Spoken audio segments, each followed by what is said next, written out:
As we continue to work on the unit on fractions, we're going to work on the operations, multiplication, division, addition, subtraction. So this lesson is on multiplication. And as you can see in the main rule box, that if you're going to multiply two fractions, you multiply the numerators and multiply the denominators. What it does not talk about is how you can make it a little easier for yourself by simplifying during the process. But let's take a look at some of these examples. If you were going to multiply 2/3 times 5/11ths, all you have to do is multiply the 2 times 5 for 10 and the 3 times 11 for 33. They have no common factor, so it's in simplest form and the problem's finished. Same thing down here. 1/4 times 1/2. Multiply the ones, multiply 4 times 2, you get 1/8, and that's in simplest form. What you want to be a little bit more aware of is when there is some reducing that can take place. In this example, where you have 6/7 times 14/27, I'm not going to show it exactly like the textbook would. Instead, I'm going to say, look up and down. Do 6 and 7 have a common factor? Could those be reduced? The answer is no. Look up and down here at 14 and 27. Look on this diagonal, look on this diagonal. That forms what sort of looks like a bow tie. And so sometimes I refer to this process as bow tying your fractions. 6/7 times 14/27.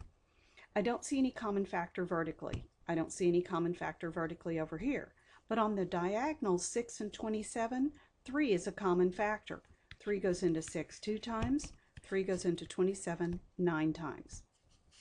Look this direction for a common factor. 7 is a common factor. 7 goes in there once, 7 goes in there 2 times. Now, look at your leftover factors and multiply those tops and bottoms. 2 times 2 is 4, and 1 times 9 is 9. Take one last look, make sure it's in simplest form, and you've got 4/9. The last one talks about when you have variables. So if you have x squared over y times y to the third over x, and I'm sorry, I'm getting a little bit messy here. The numerator x squared means x times x over y times. This numerator means y times y times y over x. And now look in the directions of the bow tie to see if you can reduce. Up and down, not in this case. Diagonal, yes. We do it in red. This x divides out with that one, leaves little ones behind. This y divides out with that one, leaving little ones behind. And what are you left with? In the numerator, you have an x, and y times y can be written as y squared. It's over 1. We don't write denominators of 1, so it is xy squared. And that's what you would see up here as well. This is my rule to remember for multiplication, and it is bow tie before you multiply. It makes things easier. Let's look at some problems. All right, problem number 1. I have 3/11 times 1/11. Can I reduce in any of the directions of the bow tie? The answer is no. 3 times 1 is 3. 11 times 11 is 121. Done. Number 2. I have -3/5 times 2/9. Let's take care of the sign first. A negative times a positive gives me a negative. So now I don't have to think about that anymore. Look at the directions of the bow tie. 3 goes into itself once. 3 goes into 9 3 times. 2 and 5 don't have a common factor. Nothing up and down. So I'm left with 1 times 2 is 2 over 5 times 3 is 15. The answer is -2/15. Next problem, -7/11 times -6/7. Negative times negative is going to give me a positive. 7 goes in there once, 7 goes in there once, nothing else to divide out. 1 times 6 is 6, 11 times 1 is 11. I have positive 6/11. Next, 30x over 43 times 41 over 15. All right, variables, I don't see anything. I just have the single x, so it's going to stay in the numerator. So let's look at our numbers.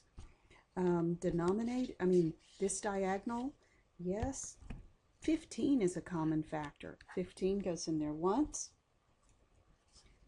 and 15 goes in there 2 times.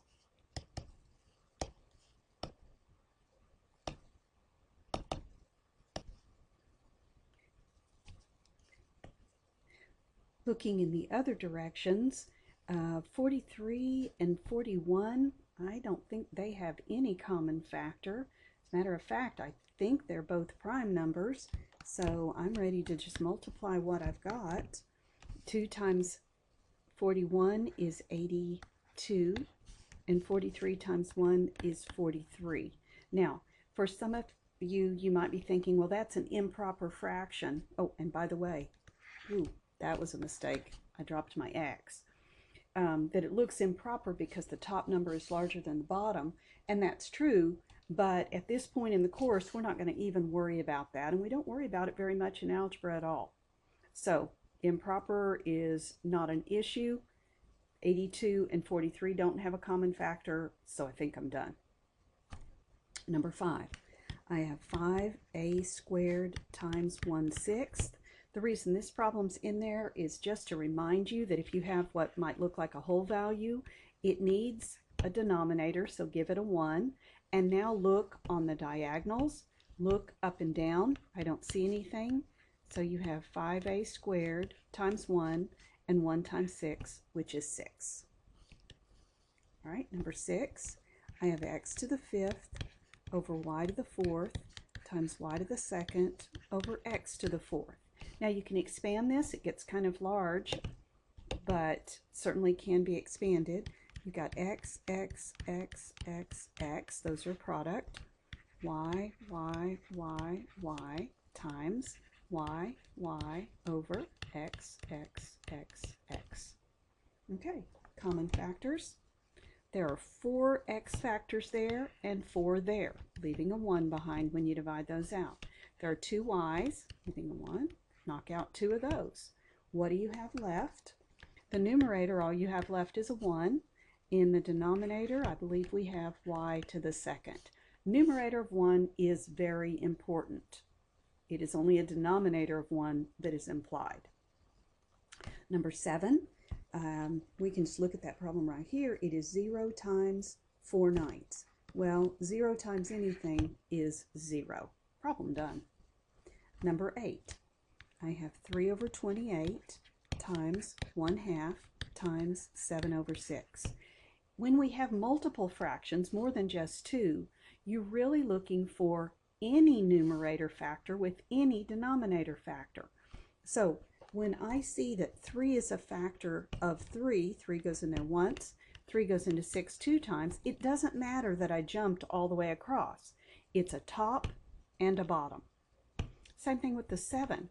7 goes into itself once, 7 goes into 28 4 times, and I don't see, my 1's are now 1, 1, 1, my bottoms are 4, 2, 2, so I don't have any common factors between the top and the bottom. The product on the top is 1, 4 times 2 is 8, times 2 is 16.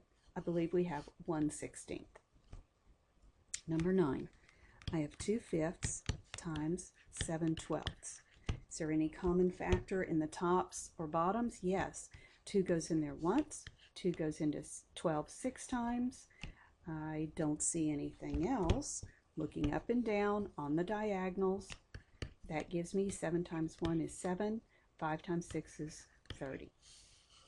And our last problem, I have a to the 3rd, b to the 3rd over c to the 3rd times c to the 3rd over a to the 3rd b. Now, we can expand this, or maybe we don't have to, because I see a factor of a to the 3rd and, c to the 3rd and c to the 3rd, those divide out leaving 1's. A to the 3rd, a to the 3rd, those divide out leaving 1's. There's a single b which will divide one of those b's, so that becomes b to the second. So if I multiply now what's left over, I have b to the second times 1, which is b to the second. I have 1's on the bottom. The denominator of 1 is implied. So all I have is b to the second. So I hope that helps with multiplication.